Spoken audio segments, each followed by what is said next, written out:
नमस्कार, आप देख रहे हैं जन न्यूज खबरें आप तक। मैं हूं आपके साथ शारदा झा। आप सभी दर्शकों का स्वागत है।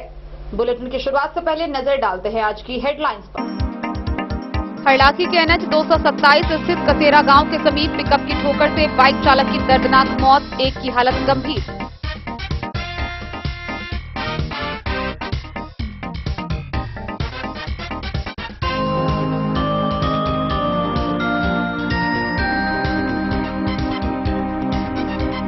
मधुबनी के डीएम अरविंद कुमार वर्मा ने झंझारपुर प्रखंड और अंचल का किया गहन निरीक्षक, कार्य संस्कृति को लेकर दिए कई जरूरी निर्देश।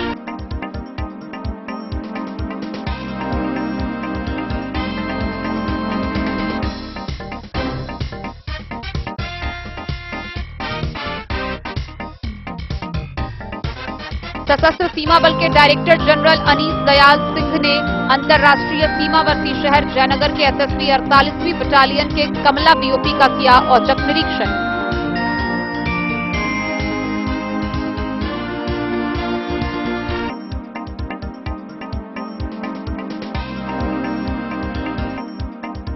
मधेपुर के द्वालक पंचायत के परसौनी गांव में एक मशीन घर से बरामद हुआ बंद कार्टून में चहकता हुआ नवजात।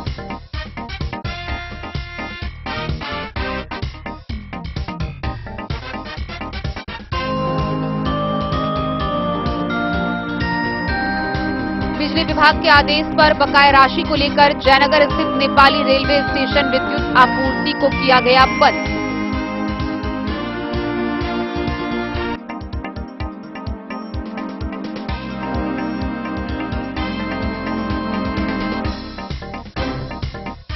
गुप्त सूचना के आधार पर बिस्फी के पतौना पुलिस ने शराब लदी कार की जब्त, 144 बोतल अंग्रेजी शराब बरामद।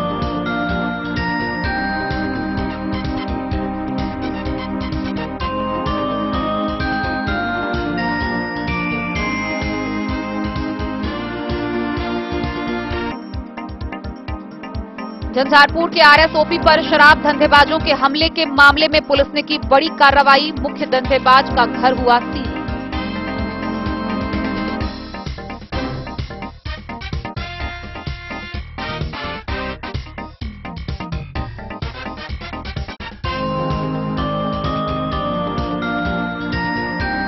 राजकीय rail police Samastipur DSP Atul Datta ने जयनगर रेलवे स्टेशन के रेल थाना का किया औचक निरीक्षण।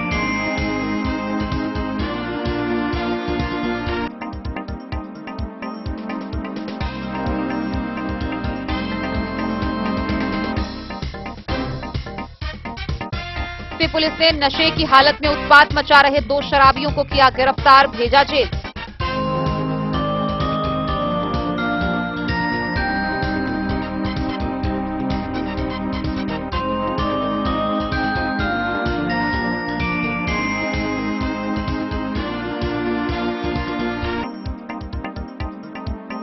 और मधुबनी नगर निगम के भावी मेयर प्रत्याशी आशीर्वाद यात्रा के दौरान पहुंचे तिरहुत कॉलोनी के वार्ड 22, चलाया जनसंपर्क।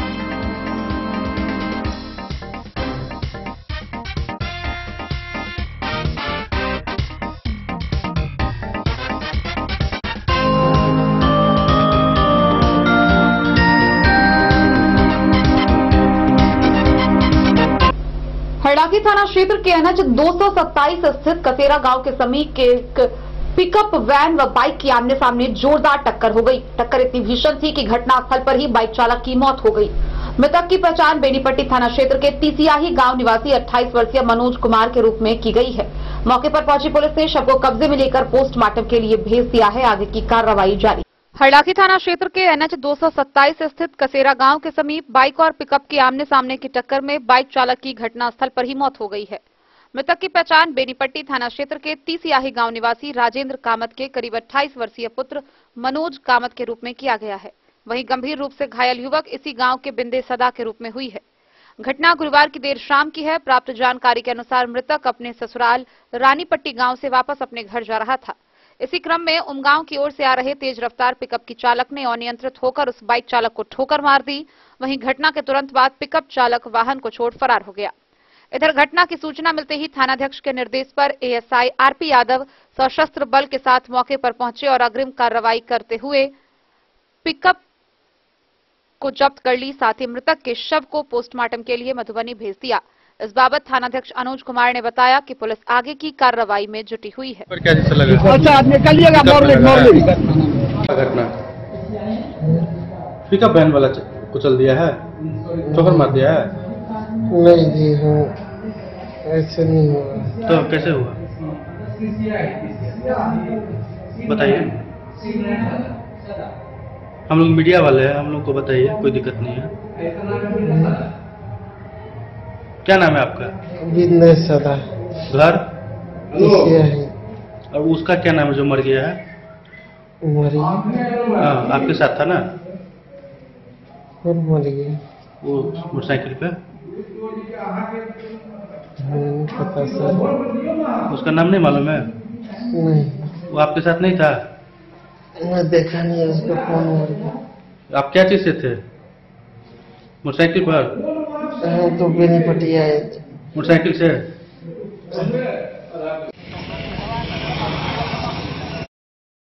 हरलाखी से संजय राउत की रिपोर्ट। मधुबनी के जिला पदाधिकारी अरविंद कुमार वर्मा ने झंझारपुर के प्रखंड संचल कार्यालय का औचक निरीक्षण किया। इस दौरान उन्होंने विभिन्न संचिकाओं की जांच की, कार्य संस्कृति की बेहतर को लेकर विभिन्न दिशा निर्देश निर्गत किए। मधुबनी जिला पदाधिकारी अचानक झंझारपुर प्रखंड कार्यालय गुरुवार दोपहर में पहुंचे। डीएम सबसे पहले प्रखंड एवं अंचल कार्यालय के भौतिक रूप से निरीक्षण किया, शौचालय और पेशाब घर की स्थिति को देखा। स्थिति से संतुष्ट नहीं हुए, वहां मौजूद उप प्रमुख से बात की।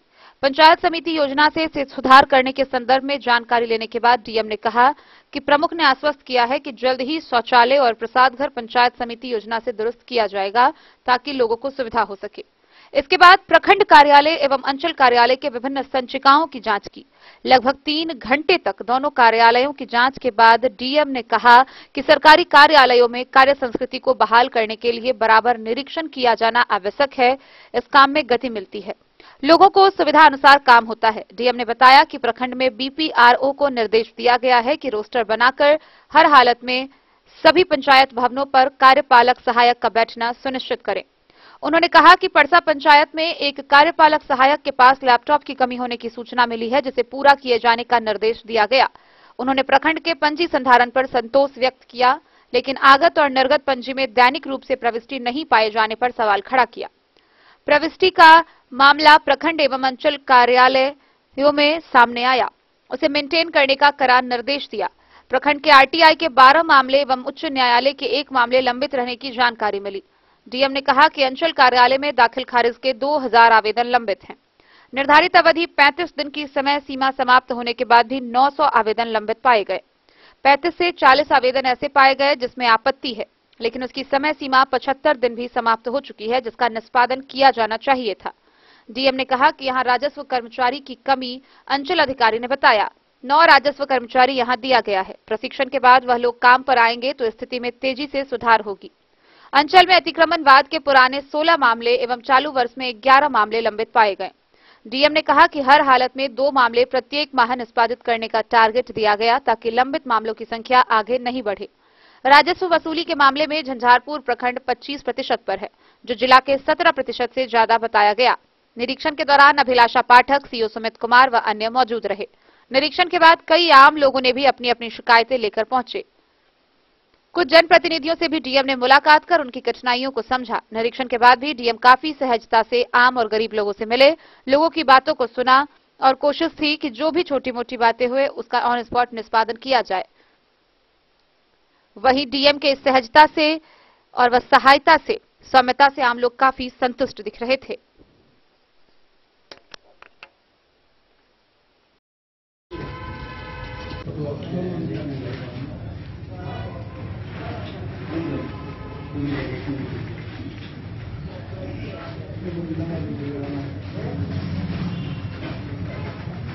अच्छा, इसमें कुछ तकनीकी रूप से फायदा होता है? केवल नाम दिखाने के आवाज क्लैरिटी आती है? जानकारी के अभाव में अपना मोबाइल नंबर से ऑनलाइन आवेदन नहीं करते हैं, बल्कि कैफे वगैरह में जहाँ से ऑनलाइन आवेदन करते हैं तो कैफे वालों को मोबाइल नंबर उसमें चढ़ा देते हैं, जिस कारण से अस्वीकृति का जो नोटिस उनके मोबाइल नंबर पे SMS के माध्यम से जाता है तो उनको सूचना नहीं मिलती है उसकी। और यहाँ पे रिकॉर्ड में आ जाता है कि हम SMS उनको सूचना दी गई, उसके बावजूद भी नहीं आए, इसलिए सूचित कर दिया जाता है। तो इसमें इस आवेदकों के हित में कि उनको स्वीकृति के कारणों को पहले बताया जाए और उनको कुछ कहना हो तो अपना पक्ष रखें, ये निर्देशित किया गया है। तो उनको नोटिस कराएं थाना के माध्यम से भी, एक मौका दें स्वीकृति के पहले, ताकि उनकी बातों को सुना जा सके। अतिक्रमणवाद के भी मामले यहाँ पे पेंडिंग है, 16 से ज्यादा मामले पेंडिंग हैं। और करंट वर्क्स के भी दरवाजा बंद करा दीजिए, अर्जुन बाबू बंद कराइए, भेड़ जाल बनाए हुए हैं। करंट वर्क्स के भी काफी मामले 11 के आसपास करंट वर्क्स के भी पेंडिंग है। तो इसमें नए आवेदन भी आते रहते हैं। निर्देशित किया गया है कि कम से कम प्रति माह, जिसमें अंतिम आदेश पारित करते हुए कम से कम 2 अतिक्रमणवादों का निष्पादन करें, क्योंकि औसतन यह देखा गया है 1 से 2 नए वाद खुल रहे हैं हर माह में। ये उसी तरह करेंगे तो बैलेंस रहेगा, अदरवाइज पेंडिंग केसेस की संख्या बढ़ती जाएगी। और इस कारण से बहुत सारे लोग शिकायत में आवेदन करते हैं अतिक्रमण न हटने के कारण। माननीय उच्च न्यायालय में भी केसेस जा रहे हैं, इस वजह से इसको गंभीरता से लेने का निर्देशित किया गया है और हर महीने कम से कम 2 वाद को निष्पादित कराएं। पंजियों का सभी प्रकार के अवलोकन किया गया, आगत पंजी, निर्गत पंजी। तो यहाँ पे जो आगत पंजी में है, प्रतिदिन दैनिक रूप से नहीं हो रहा है, 1-2 दिन छोड़ के एंट्री हो रही है, उसको दैनिक रूप से कराने के लिए निर्देशित किया गया है। और साथ ही साथ लॉगबुक में जिस दिन आगत पंजी में प्रविष्टि हो, जिस कर्मी को दिया जाए आवेदन, उसी दिन उनके लॉगबुक में प्रविष्टि कर दी जाए, ताकि उसके निष्पादन, उन्होंने उस पत्र को पुटअप किया कि नहीं, इसकी समीक्षा कर सकें। और साप्ताहिक रूप से हर कर्मी के लॉगबुक में एक टेबल बनाएं और उसमें उस सप्ताह कितने पत्र उनको दिए गए, कितना का उन्होंने पुटअप किया, कितना बचा हुआ है, वो टेबल में अंकित कराएं प्रधान सहायक, ताकि हर कर्मी को जो पत्र दिया जा रहा है पुटअप हो रहा है कि नहीं, उसकी समीक्षा CO हर सप्ताह कर सकें। और इससे ये होगा कि जो शिकायत रहती है, पत्र आते हैं उपस्थापित नहीं किए जाते हैं, उस समस्या का निदान होगा। इसके अलावा RTI पंजी का अवलोकन किया गया। पंजी संधारित थी, तिथि आवेदन प्राप्त करने की तिथि नहीं अंकित थी, तो इस वजह से उसमें स्पष्ट नहीं हो रहा था कि 1 महीना से ज्यादा समय कितने में हो गया, तो प्रपत्र सुधारने का निर्देश दिया गया है। इसी प्रकार से CWJC MJC वादों की पंजी, लोक शिकायत निवारण से संबंधित पंजी, जितनी प्रकार की पंजियां थी, कुछ प्रपत्र में जहां कमी पाई गई है उसको सुधार करने के लिए निर्देशित दिया गया है, ताकि हर पंजी में रिफ्लेक्ट। 24 नवंबर को प्रखंड और अंचल कार्यालय झंझारपुर का निरीक्षण किया गया। अंचल कार्यालय में जो यहाँ पे सभी पंजियों का निरीक्षण किया गया, दाखिल खारिज वादों के निष्पादन की स्थिति की समीक्षा की गई, अभिलेखों का अवलोकन किया गया, दाखिल खारिज वाद कितने थे, अतिक्रमणवाद जो यहाँ पे संचालित है उसकी भी पंजी का और उसकी पेंडेंसी की समीक्षा की गई। साथ ही साथ उनके भी अभिलेखों का अवलोकन किया गया और बहुत सारी जो कमियां पाई गई उसके संबंध में निर्देश दिए गए हैं उसको सुधार करने के लिए। प्रमुख रूप से जो इम्पोर्टेंट पॉइंट देखे गए हैं, दाखिल खारिज वाद में जो आवेदन जो पेंडेंसी है यहाँ पे और अंचलों की तुलना में रिलेटिवली ठीक है, लेकिन अभी भी लगभग 2000 आवेदन पेंडिंग है। और जिसमें से जो निर्धारित समय सीमा होती है 35 दिन की बिना आपत्ति वाले आवेदन निष्पादन की, उसमें 900 से ज्यादा आवेदन है। 35 दिन की समय सीमा पूरी हो गई है, कोई आपत्ति भी नहीं है लेकिन पेंडिंग है। और लगभग 40 से 50 के बीच ऐसे आवेदन हैं जो आपत्ति के साथ हैं। आपत्ति वाले आवेदनों को 75 दिन में निष्पादित करना होता है, तो उनमें भी 75 दिन बाद भी ये पेंडिंग है, इसको शीघ्र निष्पादित करने का निर्देश दिया गया है। CO के द्वारा बताया गया कि राजस्व कर्मचारियों की कमी के कारण, क्योंकि अभी वर्तमान में 2 ही राजस्व कर्मचारी हैं, उसमें से एक अभी ज्वाइन भी नहीं किए हैं, इस कारण से निष्पादन की प्रगति धीमी है। यहाँ पे अन्य राजस्व कर्मचारियों को भी पोस्टिंग की गई है, जो नए नवनियुक्त राजस्व कर्मचारी हैं उनको ट्रेनिंग में उनके आने के पश्चात जो है निश्चित रूप से मुझे भी निष्पादन ठीक होगा और ससमय लोगों का दाखिल खारिज हो सकता है। दाखिल खारिज की अस्वीकृति के मामलों में भी निर्देशित किया गया है कि जब भी राजस्व कर्मचारी अस्वीकृति की अनुशंसा करें तो उसमें संबंधित आवेदक को एक मौका जरूर दिया जाए। जो व्यवस्था थी कि लोगों के मोबाइल नंबर जो आवेदन करते हैं ऑनलाइन एप्लीकेशन का, उस पर SMS चला जाता है, लेकिन ये पाया जा रहा है कि बहुत सारे आवेदक जानकारी के अभाव में अपना मोबाइल नंबर से ऑनलाइन आवेदन नहीं करते हैं, बल्कि कैफे वगैरह में जहाँ से ऑनलाइन आवेदन करते हैं तो कैफे वालों को मोबाइल नंबर उसमें चढ़ा देते हैं, जिस कारण से अस्वीकृति का जो नोटिस उनके मोबाइल नंबर पर SMS के माध्यम से जाता है तो उनको सूचना नहीं मिलती है उसकी। और और यहाँ पे रिकॉर्ड में आ जाता है कि SMS उनको सूचना दी गई, उसके बावजूद भी नहीं आए, इसलिए स्थगित कर दिया जाता है। तो इसमें इस आवेदकों के हित में कि उनको स्वीकृति के कारणों को पहले बताया जाए और उनको कुछ कहना हो तो अपना पक्ष रखें, ये निर्देशित किया गया है। तो उनको नोटिस कराएं थाना के माध्यम से भी, एक मौका दें स्वीकृति के पहले, ताकि उनकी बातों को सुना जा सके। अतिक्रमणवाद के भी मामले यहाँ पे पेंडिंग है, 16 से ज्यादा मामले पेंडिंग है। और करंट 21 पंचायत में जो बुधवारी जांच होती है प्रखंड में बुधवारी जांच होती है, उसमें आप पहुंचते हैं। उसके अलावा भी आप कई प्रखंड में पहुंच रहे हैं, इस पर क्या कहना चाहिए? नहीं, ये तो जांच के दो पहलू थे। एक तो प्रखंड अंचल का निरीक्षण बहुत इम्पोर्टेंट होता है, क्योंकि गैप हो जाने के बाद वहाँ के कार्यालय का जो कार्य संस्कृति रहती है उसमें गिरावट आ जाती है। तो वरीय पदाधिकारियों की जिम्मेदारी रहती है कि निरीक्षण करते रहें। इस क्रम में प्रयास करते हैं कि सप्ताह में एक दिन किसी प्रखंड या अंचल कार्यालय का निरीक्षण कर लिया जाए, ताकि वहाँ के जो कार्य संस्कृति है उसकी कमियों को देख के गाइड किया जा सके, उसमें सुधार कराया जा सके। दूसरा ये भी बहुत इंपॉर्टेंट होता है कि प्रखंड से ही नहीं बल्कि जो पंचायत स्तर के अंत में तो जो योजनाओं का क्रियान्वयन होता है पंचायत स्तर पर ही जाकर उसकी जांच की जा सकती है। तो इसीलिए सरकार के निर्देश के आलोक में प्रत्येक सप्ताह प्रखंड विकास पदाधिकारी, अंचल अधिकारी और जिलों के वरीय प्रभारी पदाधिकारी उनको भी भेजा जा रहा है कि पंचायतों में जाएं और एक दिन में कम से कम 1-2 स्कूल देखें, 1-2 आंगनबाड़ी केंद्रों को निरीक्षण कर लें, PDS दुकानों को देख लें। इसके अलावा जो योजनाएं हैं रोड के, नाले की, RDO की जो रोड्स हैं उसकी शिकायतें आती हैं कभी कभी, उसको देख लें। हर घर नल जल की स्कीम है जो PRD डिपार्टमेंट द्वारा, PHD डिपार्टमेंट द्वारा किया जा रहा है, उसमें जो कमियाँ रहती हैं उसको निरीक्षण करने से एक इसमें फायदा दिख भी रहा है हम लोगों को। हर घर नल के जल में काफ़ी नॉन फंक्शनल की संख्या शुरू में काफ़ी ज़्यादा थी और अब हम देख रहे हैं कि उसमें जो संबंधित जनप्रतिनिधि हैं जहाँ कमियाँ थी उसको हर जगह अभियान के तौर पर दूर करा रहे हैं। तो इसी प्रकार से और साथ ही साथ जो विद्यालय वगैरह में था उसमें भी जब हर स्तर के पदाधिकारी जाके जाँच कर रहे हैं तो शिक्षकों की उपस्थिति में भी हम लोग सुधार देख रहे हैं। और जो जो कमियां रिपोर्ट हो रही हैं जांच में, हम लोग DDC की अध्यक्षता में एक सेल भी बनाए हुए हैं सरकार के निर्देश के आलोक में। जो संबंधित कमियां हैं उसके संबंध में उसको संबंधित विभाग, जिला स्तर के पदाधिकारी हैं उनसे उसका अनुपालन प्रतिवेदन प्राप्त कर रहे हैं। जो दोषी पाए गए उनकी कार्रवाई के लिए मॉनिटरिंग की जा रही है। तो निश्चित रूप से सरकार के निर्देश के आलोक में जो योजनाओं को धरातल पर ले जाने का कार्य है, निरीक्षण से उसमें निश्चित रूप से सुधार आएगा। धीरे धीरे दिखने भी लगा है, लेकिन और कुछ समय हम लोग यही करते रहेंगे तो निश्चित रूप से अगले 5-6 महीने में और सुधार दिखेगा। राजस्व वसूली की यहाँ क्या स्थिति है? लगान वसूली के तो चूंकि हम लोग समीक्षा मासिक रूप से जिले में करते हैं और अपने जिले का लगभग 17% के आसपास हो गया है। झंझारपुर में क्या डेटा है अभी तक? झंझारपुर से सरफराज सिद्दीकी की रिपोर्ट। सशस्त्र सीमा बल के डायरेक्टर जनरल अनीस दयाल सिंह मधुबनी जिला के भारत नेपाल अंतर्राष्ट्रीय सीमावर्ती शहर जयनगर पहुंचे, जहां जयनगर के 48वीं बटालियन के अंतर्गत कमला BOP का उन्होंने औचक निरीक्षण किया। इस दौरान उन्होंने बताया कि यह निरीक्षण वर्ष में एक बार होता है, जहां वार्षिक तौर तरीके पर मूल्यांकन किया जाता है। मौके पर उन्होंने कई दिशा निर्देश भी निर्गत किए।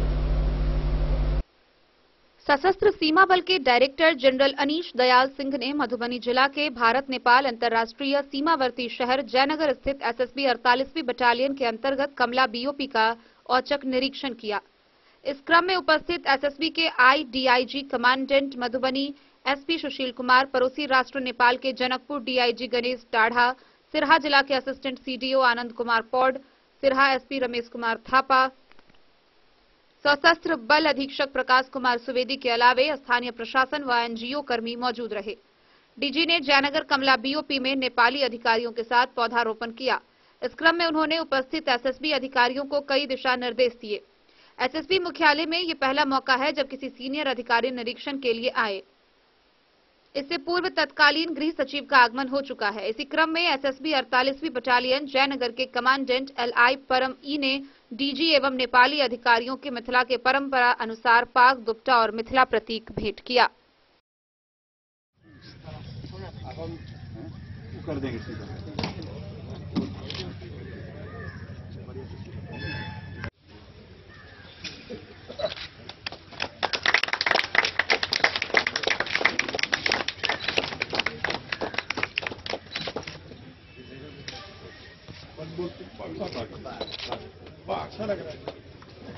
पान पाग मखाना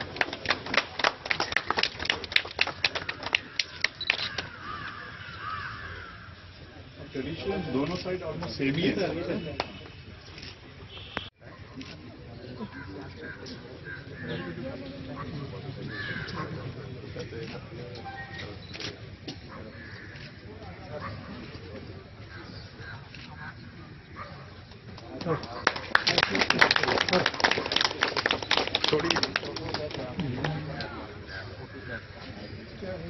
सर इधर कौन सर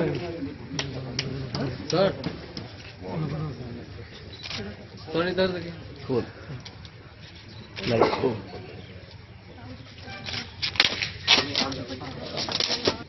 हमारे साहब इस इधर आप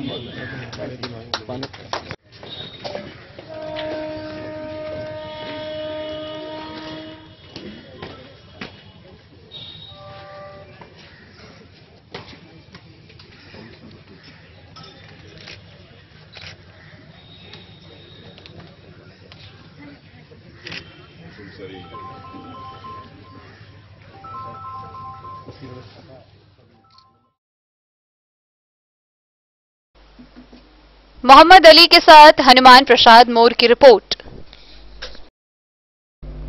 मधेपुर प्रखंड के द्वालक पंचायत से एक अजीबोगरीब मामला सामने आया है जो मानवता को शर्मसार कर देने वाली है। गौरतलब है कि द्वालक पंचायत के मोहम्मद उस्मान के मसीन घर में एक कार्टून में रखा नवजात बच्ची को बरामद किया गया। गौरतलब है कि मसीन घर सुनसान जगह पे है जहां सुबह एक छोटी बच्ची झाड़ू लगाने गई, जहां उसने बच्ची की आवाज सुनी। बच्ची की आवाज सुनकर वह भूत भूत करके वहां से भाग गई। जहां मौके पर पहुंचे लोगों ने डरते हुए कार्टून को खोला तो एक चहचहाती हुई नवजात बच्ची बरामद हुई। मौके पर पहुंची पुलिस ने उस बच्ची को बरामद कर मधेपुर रेफरल अस्पताल पहुंचा दिया है। मानवता को शर्मसार करने वाली एक अजीबोगरीब मामला सामने आया है। मधेपुर प्रखंड क्षेत्र अंतर्गत द्वालक पंचायत के पड़सौनी गांव में मोहम्मद उस्मान के मशीन घर में एक बंद कार्टून में चहकता हुआ लावारिस नवजात शिशु मिला। रात के अंधेरे में सुनसान जगह पर बने मशीन के घर में कार्टून में पैक कर किसने इस नवजात को फेंका, किसी को मालूम नहीं। सवेरे मशीन घर में झाड़ू देने के लिए छोटी बच्ची गई, तब कार्टून से बच्चे के रोने की आवाज आई, जिसको सुनकर झाड़ू लगा रही बच्ची भूत भूत चिल्लाते भागी। तब मोहम्मद उस्मान अन्य लोगों के साथ मशीन घर पहुंचे और डरते डरते कार्टून को खोला तो एक जीवित शिशु सामने था, जिसको देखने के लिए लोग टूट पड़े। मोहम्मद उस्मान ने भेजा थानाध्यक्ष अरविंद कुमार को सूचना दी। खबर पाकर पुलिस के जवान आए और उसे मधेपुर रेफरल अस्पताल लेकर चले गए, जहां मौजूद डॉक्टर आलोक ने बच्ची के बेहतर उपचार के लिए मधुबनी सदर अस्पताल भेज दिया। वहीं लावारिस बच्ची की खबर सुनकर क्षेत्र में तरह तरह की चर्चाएं हो रही है। तो वो बच्चे भाग के आया दरवाजा चले ना कार्टून अहाँ के दरवाजा पर कखन देखल गया 5 बजे आई भोर में बाहर झाड़े ले लिए तब। अच्छा तकर बाद एहिठमा से अस्पताल पर आनलिए हँ की कहलथि एहिठमा जे बच्चा ठीक छै कि नहीं? पता नहीं की सब करे क्या। आज सुबह भेजा पुलिस द्वारा एक अज्ञात जीवित बच्ची को पीएचसी मधेपुर लाया गया। प्रारंभिक जांच के बाद उसका प्राथमिक उपचार किया गया। वजन कम होने के कारण उसको सदर हॉस्पिटल मधुबनी भेज दिया गया। एक बच्चा के मिलने की बात आ रही है सामने आपके यहाँ। देखिए वो बच्चा जो है ना, वो हम मशीन जो है वो साइड में है। उसके बाद जो हम लोग घर में सोए हुए थे, सुबह हुआ, उसके बाद हमारे बच्ची ने गया मारने के लिए तो देखा कार्टून एक कार्टून में पड़ा हुआ था। तो कार्टून में पड़ा हुआ था तो वो बच्चे भाग के आया। भागने के बाद वो हल्ला किया इसमें क्या नहीं क्या है। तो हम 2-4 आदमी जमा हुए, उसके बाद गए तो कार्टून को जो खोले उसमें एक बच्ची पड़ी हुई थी। फिर तो क्या किए वो, तो उसके बाद जो है थाना को इन्फॉर्म किए, वो आ गए सब लोग। क्या नाम आपका? मोहम्मद उस्मान, घर परसौनी।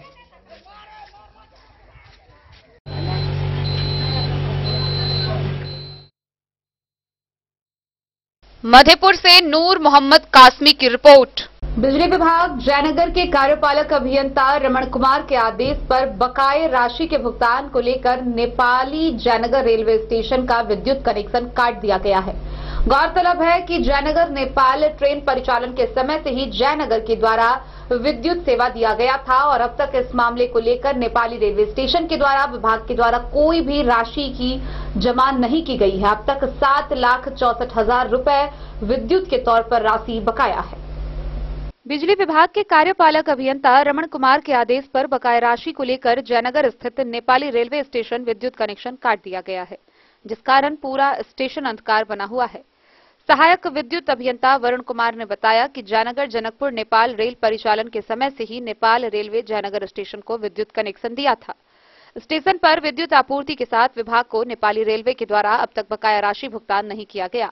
सहायक अभियंता ने बताया कि विभाग ने बकाया राशि हेतु विद्युत विपत्र अपने कर्मी के माध्यम से नेपाली रेलवे स्टेशन कर्मी के पास भेजा करता था, लेकिन जयनगर नेपाली रेलवे स्टेशन के कर्मी ने विद्युत विपत्र लेने से इनकार करते हुए जनकपुर नेपाल स्थित नेपाल रेलवे कार्यालय को विपत्र देने की बात कही थी। सहायक अभियंता ने बताया कि तब से लेकर अब तक नेपाली रेलवे स्टेशन पर विद्युत विभाग का 7,64,000 रुपए बकाया राशि है। अब तक कोई भी राशि नेपाली रेलवे स्टेशन के द्वारा जमा नहीं किया गया है। नेपाली रेलवे स्टेशन के स्टेशन अधीक्षक ने बताया कि बिजली आपूर्ति बाधित के लिए टिकट काउंटर पर दिक्कत होती है, लेकिन जनरेटर के माध्यम से टिकट काटा जा रहा है। बिजली विपत्र की राशि नेपाल रेलवे को जमा करना है, बावजूद ट्रेन परिचालन बहाल है। गौरतलब है कि विभाग का कहना है कि बिजली विभाग जयनगर नेपाली रेलवे स्टेशन को जयनगर से विद्युत आपूर्ति करती है और विपत्र की बकाया राशि के लिए जनकपुर नेपाल क्यों जाएगा। आपूर्ति जयनगर स्टेशन को विभाग देती है तो बकाया राशि भी जयनगर नेपाली रेलवे स्टेशन के से विभाग को देना चाहिए।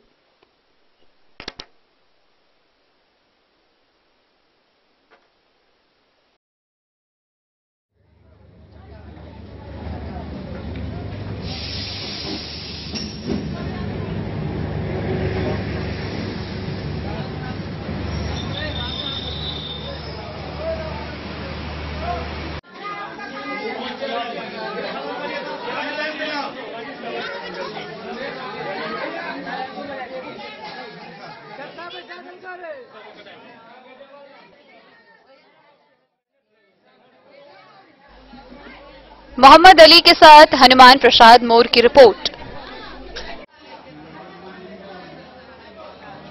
खबरों का सिलसिला जारी रहेगा। जल्द ही लौटेंगे एक छोटे से ब्रेक के बाद। आप बने रहिए हमारे साथ। होटल गोकुल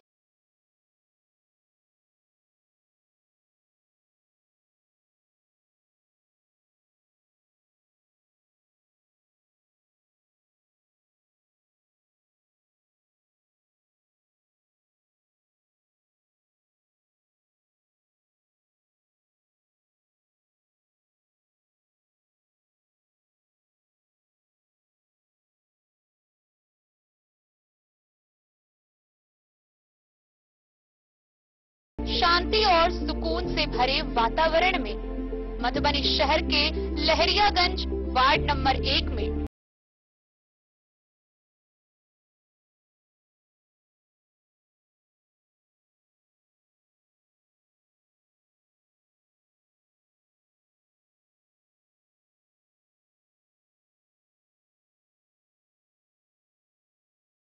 हॉल की व्यवस्था, रेस्टोरेंट की व्यवस्था जहां एक से बढ़कर एक लजीज व्यंजनों का मिलेगा संगम और रहने का उचित प्रबंध, suite room, AC room, non AC room से सुसज्जित होटल जहां लिफ्ट की भी है व्यवस्था, पार्किंग का पूरा इंतजाम। तो आइए और जिंदगी में खुशियों से भरी यादें शामिल करिए। होटल गोकुल राज मधुबनी में आप लोगों का स्वागत है। होटल गोकुल राज, Lahariaganj, ward number 1, Madhubani. ट्विंडर्म cream दाद, खाज, खुजली, एलर्जी, एक्जिमा, स्किन एलर्जी समेत विभिन्न त्वचा संबंधित रोगों में लाभदायक। Twinderm cream marketed by Aronix health care.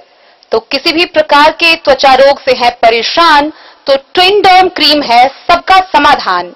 जिले के सभी दवा दुकान में उपलब्ध ट्विंडर्म क्रीम। ट्विंडर्म क्रीम, ट्विंडर्म क्रीम दाद, खाज, खुजली, एलर्जी, एक्जिमा, स्किन एलर्जी समेत विभिन्न त्वचा संबंधित रोगों में लाभदायक। Twinderm cream marketed by Aronix health care. तो किसी भी प्रकार के त्वचा रोग से हैं परेशान तो ट्विंडर्म क्रीम है सबका समाधान। मधुबनी जिला के हर दवा दुकान में उपलब्ध। प्रिंडम क्रीम वीरेंद्र तिलकुट वाला, जहां पाएंगे गया के मशहूर कारीगर द्वारा तिलकुट, मुरब्बा, खजूर, अमोट, रुमाली लच्छा, घी लच्छा, गजक, गुड़ मेवा, चीनी मेवा। यही नहीं, लट्ठा बादाम, बादाम पापड़ी, खोया तिलकुट, गुलाब रेवड़ी, तिलकुट स्पेशल, तिलकुट जनरल, तिलकतरी, खुला तिल भी यहाँ उपलब्ध है। स्वाद ऐसा जो एक बार जुबान से लग जाए तो आप भूल न पाएं। हम रखते हैं आपकी सेहत का ख्याल, इसलिए पूरी सफाई व स्वच्छता के साथ यहाँ आपका मनपसंद तिलकुट तैयार किया जाता है। एक बार अवश्य पधारें वीरेंद्र तिलकुट वाला, बाटा चौक, बाटा शोरूम के सामने, मधुबनी। ज्वेलरी हाउस स्वर्णश्री, सोने की शुद्धता मापने वाला यंत्र कैरेटोमीटर यहाँ उपलब्ध है, क्योंकि सोने की शुद्धता और आपके विश्वास के साथ कोई समझौता नहीं। रत्न, सोना व चांदी के हर तरह के आभूषणों के लिए एक बार अवश्य आएं। लाइट वेट व बेहतरीन कारीगरी वाले गहनों का अनूठा संगम। आपका भरोसा ही है हमारी पूंजी। बिना किसी मिलावट व पूरी शुद्धता के साथ हॉलमार्क गहने आपको देना हमारा परम कर्तव्य। तो देर किस बात की, अपने मनपसंद गहनों की खरीदारी के लिए आज ही आए।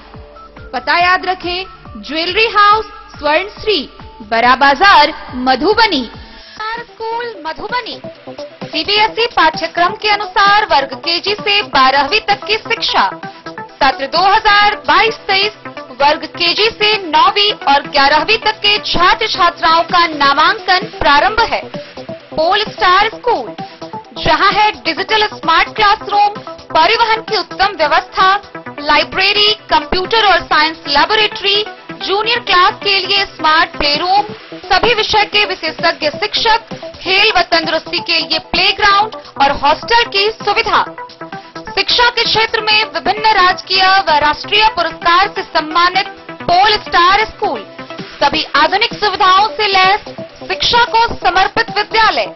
साइंस, कॉमर्स और ह्यूमैनिटीज के लिए बेस्ट फैकल्टी टीचर्स। अपने बच्चों को अच्छी शिक्षा दें और उनके सुंदर भविष्य का निर्माण करें। सत्र 2022-23 में नामांकन प्रारंभ है, तो देर ना करें।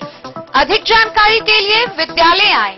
हमारा पता है पोल स्टार स्कूल, जीवत चौक, सप्ताह, मधुबनी। ये दुनिया का चमकता सितारा झड़ीलाल, शादी ब्याह हो या तीज त्योहार, हर मौके के लिए हमारे पास है खास किस्म की साड़ियाँ। जरदोजी कामदार साड़ियों से लेकर डिजाइनर साड़ियों की एक से बढ़कर एक वैरायटीज। हर कलर व पैटर्न की साड़ियों का खजाना झड़ीलाल। इतना ही नहीं, अच्छी क्वालिटी व नामी कंपनियों के शर्ट पैंट के कपड़े भी हमारे यहाँ उपलब्ध हैं। कुर्ता पैजामा का कपड़ा हो या शर्ट पैंट का कपड़ा या फिर डिजाइनर सलवार सूट की हो डिमांड, हम करते हैं पूरी आपकी हर मांग। अगर आप अपनी पर्सनैलिटी में लगाना चाहते हैं चार चांद, तो एक बार सेवा का मौका अवश्य दें। झड़ीलाल, हमारा पता है बड़ा बाजार एवं महिला कॉलेज रोड, मधुबनी। बेहतरीन साड़ियों एवं रेडीमेड कपड़ों का अनूठा संगम, बॉम्बे फैशन। शादी हो या कोई त्योहार, हर तरह के खास आयोजन में आपको पसंद आएंगी यहाँ की डिजाइनर, कामदार एवं बेहतरीन साड़ियाँ। यानी अगर आप चाहते हैं सभी प्रकार की कामदार, फैंसी, बनारसी, प्योर सिल्क, सूती साड़ियाँ, सलवार सूट और लहंगा चुन्नी, तो सोचने की जरूरत नहीं, आए बॉम्बे फैशन। हम रखते हैं आपकी पसंद का ख्याल।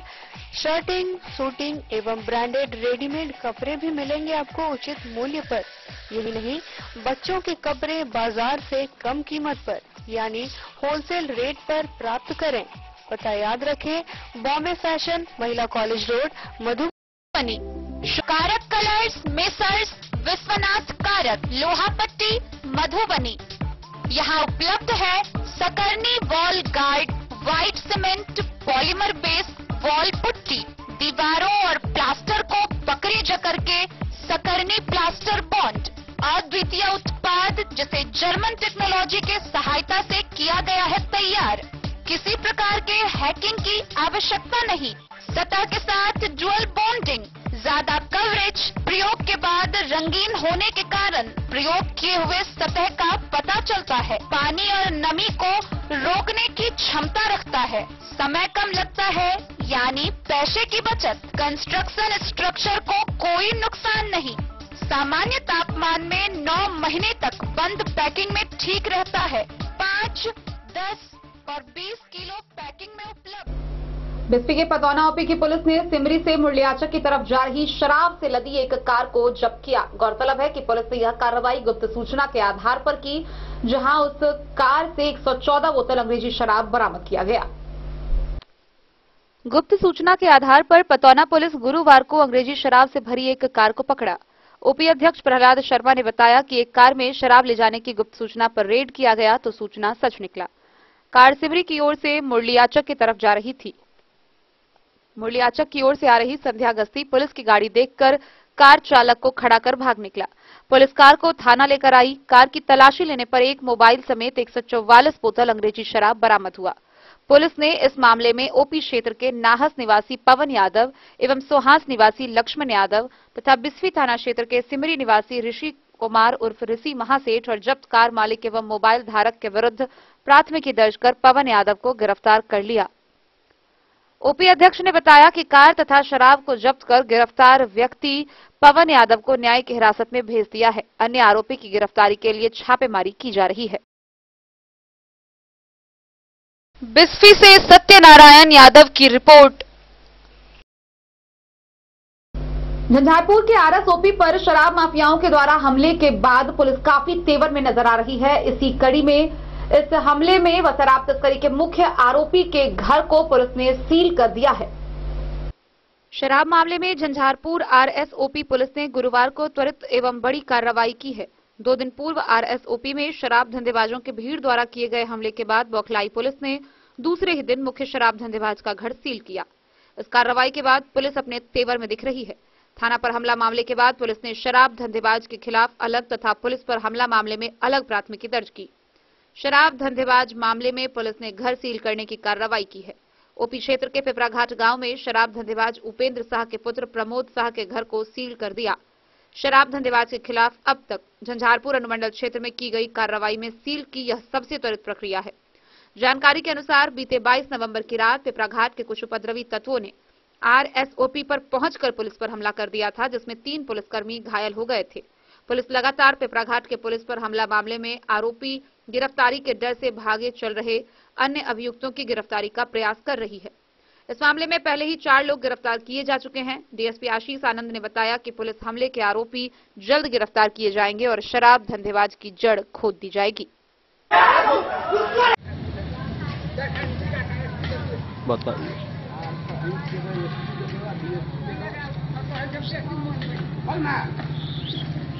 आप जीप के चालक है ना? हाँ। क्या नाम हुआ? जयशंकर सिंह।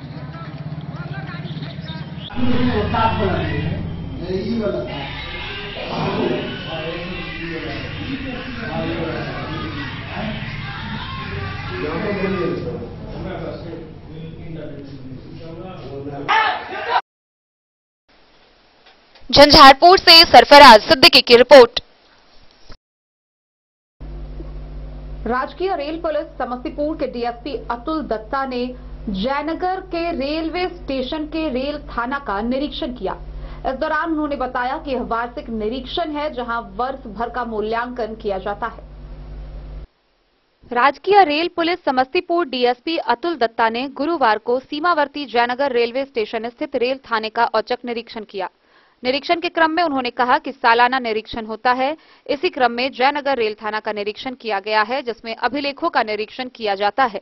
अपराध पर कंट्रोल रेल पुलिस की प्राथमिकता है। 1 साल के दौरान स्थिति क्या है, उसका मूल्यांकन किया गया है। अपराध नियंत्रण की स्थिति एवं कर्मियों का चाल चलन संतोषजनक पाया गया। उन्होंने कहा कि सीमावर्ती जयनगर रेलवे स्टेशन एवं नेपाली रेलवे स्टेशन पर विशेष निगरानी रखने का निर्देश दिया गया है। जर्जर थाना भवन को लेकर रेलवे को पत्राचार करने की बात कही गई है। मौके पर थानाध्यक्ष मनोज कुमार समेत अन्य मौजूद थे।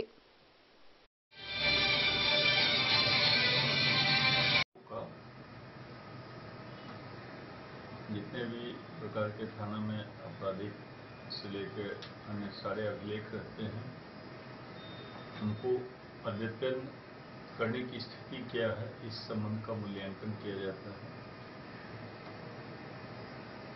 प्रत्येक वर्ष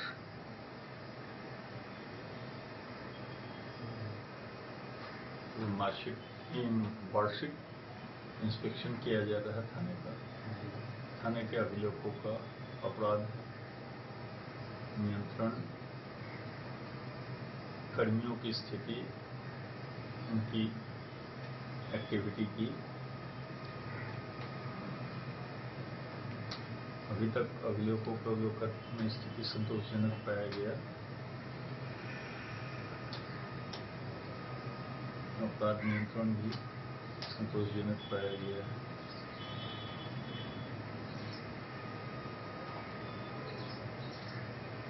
अंतर्राष्ट्रीय सीमा और नेपाली स्टेशन पर विशेष निगरानी रखने का निर्देश दिया गया है।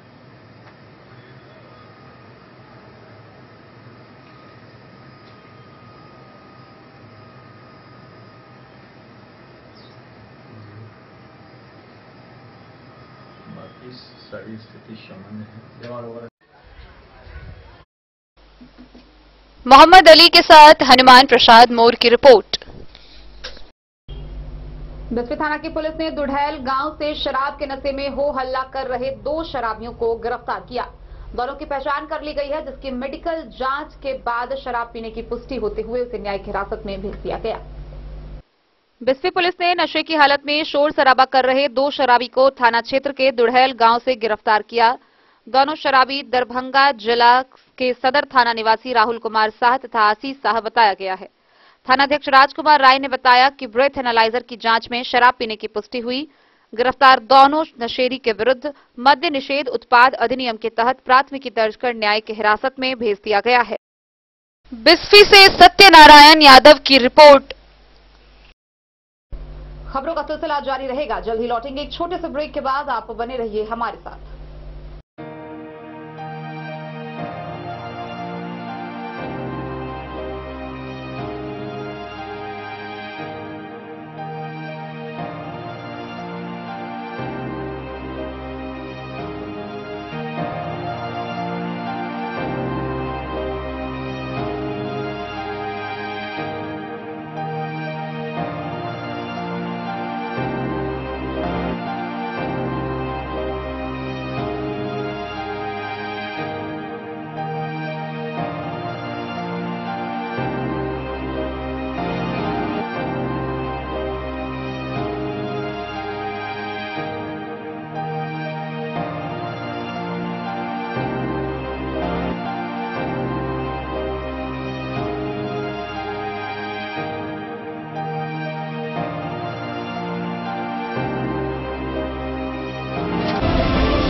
शाह अमरनाथ प्रसाद ज्वेलर्स 916 हॉलमार्क ब्रांडेड गोल्ड एवं डायमंड ज्वेलरी शोरूम, गांधी चौक, राजनगर बाजार, एक भरोसे की पहचान। शगुन वाटिका मैरिज गार्डन मधुबनी शहर के बीचों बीच बाबू साहेब चौक पर आपकी सुविधा अनुसार आकर्षक और भव्य मैरिज गार्डन शगुन वाटिका विवाह भवन।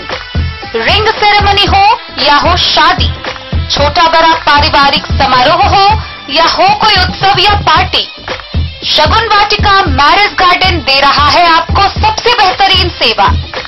बुकिंग के लिए संपर्क करें गणपति टेंट हाउस, पुराना LIC कैंपस, खादी भंडार, मधुबनी। संपर्क सूत्र 7903625254। के क्षेत्र में एक नया आयाम अब छोटे बच्चों के लिए भी आधुनिक सुविधाओं के साथ उपलब्ध। विवेकानंद मिशन विद्यापीठ जूनियर, जहां क्लास प्री नर्सरी से 5th स्टैंडर्ड तक के बच्चों का एडमिशन प्रारंभ है। अगर आप भी चाहते हैं अपने बच्चों का शिक्षा के क्षेत्र में बेहतर विकास, तो विवेकानंद मिशन विद्यापीठ जूनियर है आपके लिए तैयार। 2.5 से 10 वर्षों के बच्चों के लिए आपको मिलेगा आधुनिक सुविधाओं के साथ एक बेहतर शिक्षा का माहौल। CBSE बेस्ड करिकुलम सिलेबस के साथ साथ स्टूडेंट्स होंगे art and craft, game and sports और कल्चरल एक्टिविटीज में अव्वल। इंग्लिश मीडियम के माहौल के बीच स्टूडेंट्स बनेंगे स्मार्ट, जहां किताबी ज्ञान के साथ साथ हर क्षेत्र में स्टूडेंट्स होंगे अवेयर। हॉबीज और इंटरेस्ट को मिलेगी प्राथमिकता। तो आइए और अपने बच्चों के बेहतर भविष्य के लिए आज ही नामांकन करवाइए। विवेकानंद मिशन विद्यापीठ जूनियर। हमारा पता है सिरहुत कॉलोनी, नगर परिषद, main road, ward number 21, Madhubani. Ayurveda अपनाएं, निरोगी जीवन पाएं। आईएमसी के आयुर्वेदिक प्रोडक्ट अब आपके शहर मधुबनी में भी उपलब्ध है। स्वस्थ और निरोगी जीवन के लिए स्वदेशी आयुर्वेदिक प्रोडक्ट। वर्षों से करोड़ों ग्राहक का विश्वसनीय आईएमसी लेकर आया है आपके लाभ और सुविधा के लिए विभिन्न आयुर्वेदिक औषधि। कब्ज हो या पेट दर्द, बालों का झरना हो या वजन का घटना, डायबिटीज की समस्या हो या फिर परेशान कर रहा हो लो या हाई ब्लड प्रेशर, जोड़ों के दर्द से लेकर आंखों की रोशनी बढ़ाने में कारगर है विभिन्न औषधि। साइड इफेक्ट की चिंता नहीं, स्वस्थ जीवन की पूरी गारंटी। IMC Ayurvedic product. तो करोड़ों भारतीयों के विश्वास को आप भी अपनाएं और जीवन को। मधुबनी शहर के बड़ा बाजार राउतपट्टी की बेटी व जनकपुर धाम की बहू सुनीता शाह ने नेपाल के महोत्तरी 2 प्रदेश सभा से स्वतंत्र उम्मीदवार के रूप में 8500 वोट से चुनाव जीत दर्ज की है। वहीं इसको लेकर उसके मधुबनी आवास पर भी काफी खुशियां मनाई जा रही है। मधुबनी शहर के बड़ा बाजार राउतपट्टी की बेटी एवं जनकपुर धाम पड़ोसी देश नेपाल की बहू सुनीता शाह ने महोत्तरी 2 प्रदेश सभा से स्वतंत्र उम्मीदवार के रूप में विधानसभा का चुनाव लगभग 8500 वोट से जीत दर्ज की है। पहले भी केंद्र सरकार में दूरसंचार राज्य मंत्री एवं निवर्तमान विधायक रह चुकी है। उनके निर्दलीय जीत की खुशी में भाजपा व्यापार प्रकोष्ठ के जिला संयोजक व बड़े भाई विष्णु कुमार राउत के आवास पर परिवार के लोग एक दूसरे को लड्डू मिठाई खिलाकर व गले मिलकर खुशी का इजहार प्रकट किया। सभी जगह से इस खुशी के समाचार से बधाई का सिलसिला मिल रहा है। इस दौरान उनकी खुशी के अवसर पर छोटे भाई बैद्यनाथ राउत, भाजपा नेता मनोज कुमार मुन्ना, मंजू राउत, दीप्ति राउत, विकास रंजन, विशाल रंजन, अंजलि राउत, रुपेश राउत, राम बाबू राउत, विनोद राउत, श्याम नारायण राउत, भोजस महतो समेत कई लोगों ने इस अवसर पर बधाई और खुशी। ये मिथिला के लिए, मधुबनी के लिए गर्व की बात है कि मधुबनी की बेटी दूसरे देश में जाकर परचम फहराई है। वो पहले भी दूरसंचार राज्य मंत्री रह चुकी है। आज इसी खुशी में विष्णु भैया भारतीय जनता पार्टी के जिला व्यवसाय प्रकोष्ठ के अध्यक्ष है, सराफा व्यवसायी संघ के अध्यक्ष, उनके बड़े भाई हैं और भाभी जी हैं, रति है, पुतौ है। हम सभी लोग मिलकर विष्णु भैया के आवास पर मिठाई खिलाकर, लड्डू बांटकर अपने आप को गौरवान्वित महसूस कर रहे हैं, खुशी प्रकट कर रहे हैं। हम जो हमारी दीदी है, उन्होंने नेपाल में परचम लहराया है। वो इस बार दूसरी बार संसद बनी है। उन्होंने इतना जी सुनीता शाह, उनको पार्टी का टिकट ना मिलने के बावजूद भी वो इस बार खड़ी हुई हो। इतना जनसंपर्क था उनका, उन्होंने इतना जन कल्याण किया था लोगों के लिए कि वो दूसरी बार विजय प्राप्त किए हैं। वो भी स्वतंत्र रूप से खड़े होने के बावजूद। हमारे पिताजी भी जो मेयर पद, मिस्टर विष्णु कुमार राव, जो मेयर पद के लिए खड़ा हुए हैं, उन्होंने बहुत सारा समाज कल्याण किया है। उनको बताने की जरूरत नहीं है, लेकिन फिर भी मैं उन लोगों सभी लोगों से कहूंगी, जैसे मेरी दीदी ने नेपाल में परचम लहराया, उसी तरह मेरे पिताजी को भी एक बार मौका दे और देखिए वो जन संपर्क करते हैं कि नहीं, जन कल्याण करते हैं कि नहीं। अगर ना करे तो फिर आपके हाथों में है, लेकिन एक बार उन्हें मौका जरूर मिलना चाहिए। नेपाल में पहले भी विधायक थी और इससे पहले दूरसंचार मंत्री रह चुके हैं, नेपाल में राज्यसभा सदस्य रह चुकी है। और इस बार जब पार्टी ने टिकट नहीं भी दिया तो स्वतंत्र उम्मीदवार के रूप में उन्होंने चुनाव लड़ी है और उस क्षेत्र से परचम फहराया है। और पूरे नेपाल में ये मधुबनी की राउतपट्टी की बेटी, मुझे गर्व है कि हमारी बहन नेपाल में 8500 वोट से विजय प्राप्त किए हैं। और इस खुशी पर लोगों ने हमें सभी मधुबनी नगर के हमारे मित्रों और जितने भी हमारे समर्थक हैं, सब ने मुझे बधाई दिए हैं।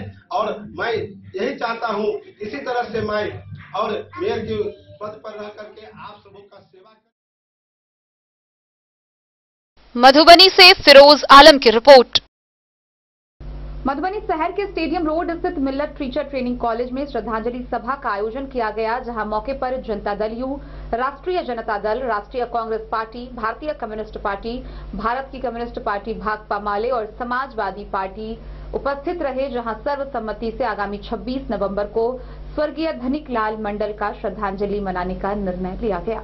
श्रद्धांजलि सभा का आयोजन समिति जनता दल यू, राष्ट्रीय जनता दल, राष्ट्रीय कांग्रेस पार्टी, भारतीय कम्युनिस्ट पार्टी, भारत की कम्युनिस्ट पार्टी भाकपा माले और समाजवादी परिवार मधुबनी के द्वारा सामूहिक रूप से श्रद्धांजलि सभा का आयोजन मिल्लत ट्रेनिंग कॉलेज स्टेडियम रोड के सभागार में किया गया। इस दौरान प्रेस कॉन्फ्रेंस के माध्यम से कांग्रेस के जिलाध्यक्ष प्रोफेसर शीतलांबर झा समेत अन्य लोगों ने बताया कि आगामी 26 नवंबर को स्वर्गीय धनिक लाल मंडल का श्रद्धांजलि सभा मनाया जाएगा। समाजवाद के चिंतक स्वर्गीय धनिक लाल जी को हम आपकी इस प्रेस कॉन्फ्रेंस से सभी राष्ट्रीय कांग्रेस के अध्यक्ष जी श्री शीतलांबर जी उपस्थित हैं, राष्ट्रीय जनता दल के राम आशीष जी जो पूर्व विधायक थे, राजेंद्र जी जो उनके सम्मानित नेता रहे हैं, अभी राष्ट्रीय जनता दल के हैं, हमारे जदयू अध्यक्ष हैं बाबू बचनू मंडल जी, अध्यक्ष से हमारी बातचीत हुई, भारत की कम्युनिस्ट पार्टी मार्क्सवादी लेनिनवादी के हमारे ध्रुवलाल कर्ण जी हैं, जिला मंत्री हैं, और मुझको भी आप एक अधिवक्ता के रूप में तो मानिए, समाजवादी परिवार के रूप में तो मानिए ही, सीपीएम का भी जिला सेक्रेटरी सदस्य और अतिरिक्त होकर के यहाँ आपको कह रहा हूँ कि हम सभी दल के लोग ससम्मान उनका श्रद्धांजलि सभा, राम कुमार जी हैं, सीपीआई के लक्ष्मण जी हैं, सभी लोग पाठक जी हैं, इस सभी लोगों के समक्ष हम ये घोषणा करते हैं और आपसे सादर आमंत्रित करते हैं आप सभी प्रेस वालों को कि 26 तारीख को 11 बजे दिन से डॉक्टर फैयाज अहमद का जो ट्रेनिंग कॉलेज है उसके परिसर में श्रद्धांजलि सभा आयोजित है। संभावित वक्ताओं में अभी तक जिन लोगों ने नाम दिया है और सहमति दिया है, मेरी बातचीत स्वर्गीय धनिक लाल जी के सहकर्मी रहे हैं, उनके साथ संघर्ष किया है, पूर्व सांसद, पूर्व केंद्रीय मंत्री डॉक्टर फैयाज के सपूत, महान समाजवादी चिंतक विचारक स्वर्गीय धनिक लाल मंडल जी हम लोगों के बीच नहीं रहे। सभी जानते हैं जो मंडल जी सामाजिक क्रांति के नेता थे, खास करके समाज में जो उस समय ऊंच नीच का व्यवहार था उसको तोड़ने में उनकी महत्वपूर्ण भूमिका रही। राजनीतिक जीवन में मधुबनी के नाम को रोशन करने वाले मंडल जी हम लोगों के बीच नहीं रहे। उन्हीं के श्रद्धांजलि सभा के आयोजन के लिए हम लोगों ने यहाँ विचार विमर्श के लिए आप लोगों के साथ साझा करने के लिए बैठे हैं। मंडल जी सिर्फ मधुबनी ही नहीं, मिथिला ही नहीं, बल्कि देश के चर्चित चेहरा थे। जो हमारे पूर्व वक्ता, हमारे बड़े भाई आदरणीय विजयनाथ मिश्रा जी विस्तार से आप लोगों को साझा किए हैं। विभिन्न पदों को उन्होंने सुशोभित किया है। कांग्रेस के ज़माने में भी उन्होंने गवर्नर रहे और अंतिम चुनाव भी लड़े। तो उनकी जो अपनी सोच थी, उनकी जो समाज के प्रति लगाव था, उसको देखते हुए सभी दलों ने निर्णय लिया है जो ऐसे महान जो हमारे विभूति थे उनके श्रद्धांजलि सभा बृहत स्तर पे हो और उसकी आयोजन 26 नवंबर को होने जा रही है। हम आपके माध्यम से तमाम जिलावासियों से निवेदित करते हैं, आग्रह करते हैं कि 26 तारीख को 11 बजे से आयोजित इस कार्यक्रम में अपनी भागीदारी सुनिश्चित करें। कहाँ पर, कौन सा स्थान पर? ये डॉक्टर फैयाज अहमद जी का जो कॉलेज है मिथिला मिल्लत टीचर्स ट्रेनिंग कॉलेज, उसी सभागार में आयोजित है 11 बजे से। सादर आमंत्रित। मालिक है हमारे ये ध्रुव नारायण कर्ण। फोटो करा दिया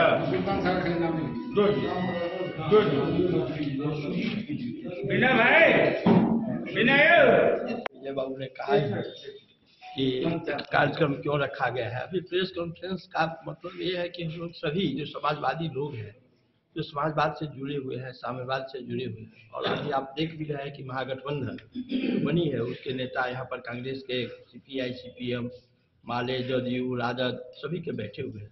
इन सभी समाजवादियों का जुटान होगा, क्योंकि एक बहुत बड़े समाजवादी जिनके बारे में आपने अभी सुना ही, समाजवादी चिंतक थे, परिवर्तन के औजार थे, बड़े बड़े ओहदे पर भी गए, गृह मंत्री से लेकर के और फिर गवर्नर तक उनको जाने का सौभाग्य प्राप्त हुआ। तो मिथिला की भूमि को बड़ा ही सौभाग्य प्राप्त था कि ऐसे सपूत जो हम लोगों के बीच से चले गए हैं और हम लोग के प्रेरणा के स्रोत बनेंगे। इसीलिए हम लोग याददाश्त में उनको इस कार्यक्रम को डॉक्टर फैयाज अहमद साहब के यहाँ 26 तारीख को 11 बजे से मधुबनी जिला के जितने भी हमारे मधुबनी से फिरोज आलम की रिपोर्ट।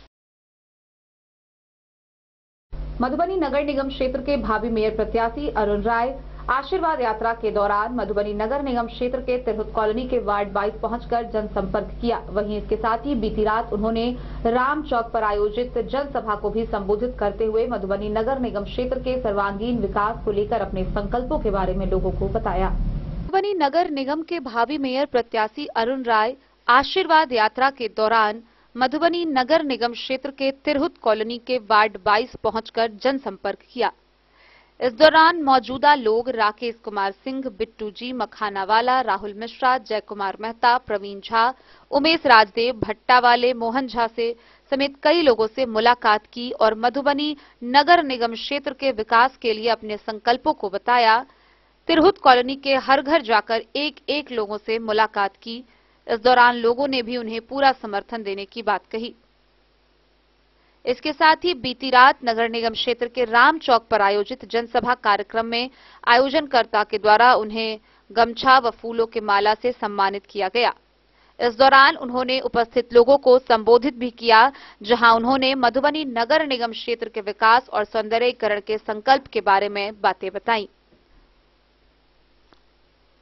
मौके पर वारिस अंसारी, मौलाना अब्दुल्ला अंसारी, फकरुल अंसारी, मोहम्मद रफीक, मोहम्मद कलाम, मंजूर आलम, शमसूल हक, ईशा, हैदर, समीम, समड़े, जीवत शाह, सत्यनारायण शाह, लक्ष्मण यादव समेत कई लोग मौजूद रहे।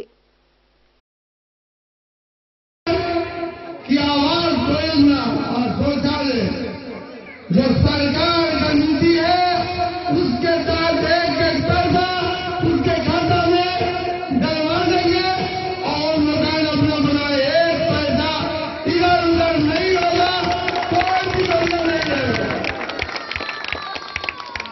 आपके सोच पर हमेशा पानी लगा रहता है।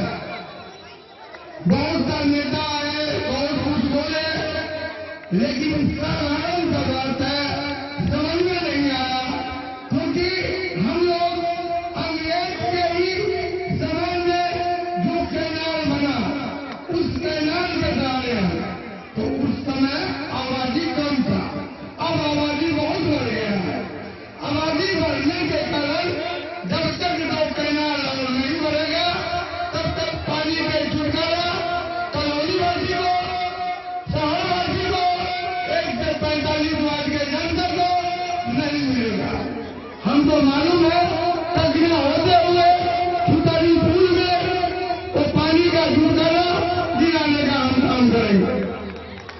हमारे बगल में स्टेडियम है, बहुत जर्जर स्थिति है। हमारे शहर के नौजवान वो चाहता है टूर्नामेंट करे, फुटबॉल करे, वॉलीबॉल करे, चाहते भी नहीं कर पाते हैं। उसको भी हम बहुत अच्छा तौर तरीका से अंजाम देंगे। यहाँ शौचालय कोई महिला अगर बाहर से आती है उनको बहुत परेशानी होता है, उसके लिए हम बहुत जगह देख चुके हैं। 1 से 45 वार्ड में तो शौचालय का व्यवस्था करेंगे और बस अड्डा जैसे आप दिल्ली में जाते हैं, IFBB अंतर्राष्ट्रीय बस अड्डा देख रहे हैं। अगर इस पर अल्लाह ने कहा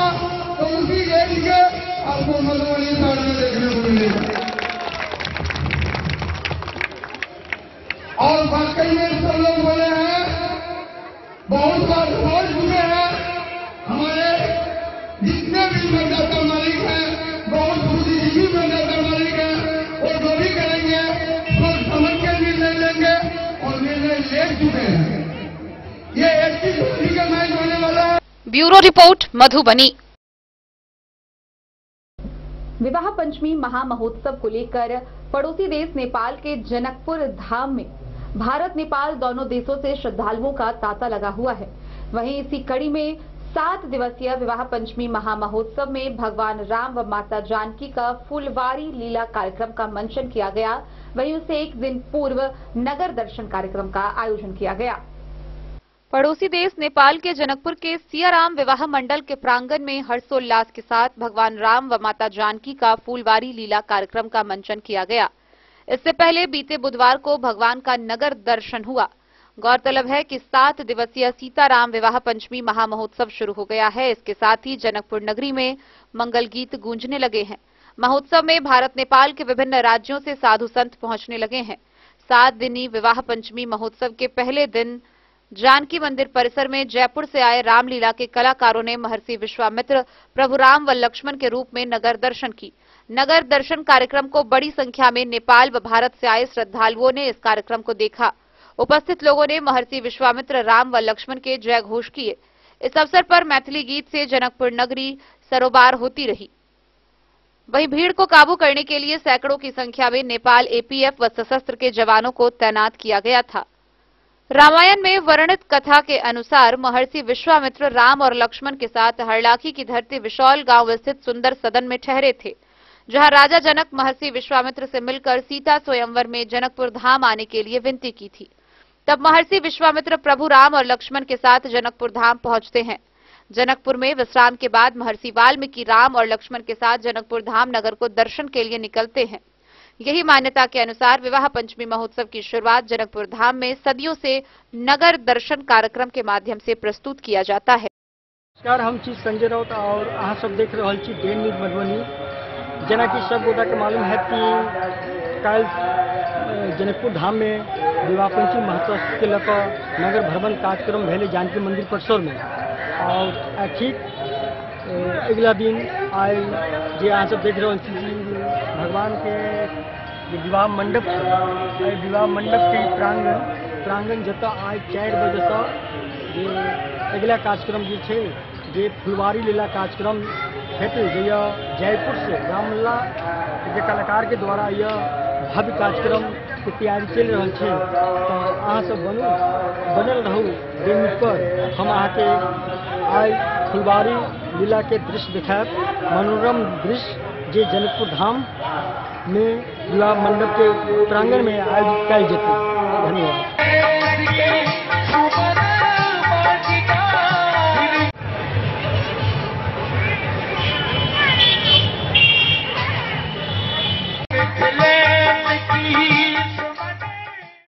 हरलाखी से संजय राउत की रिपोर्ट।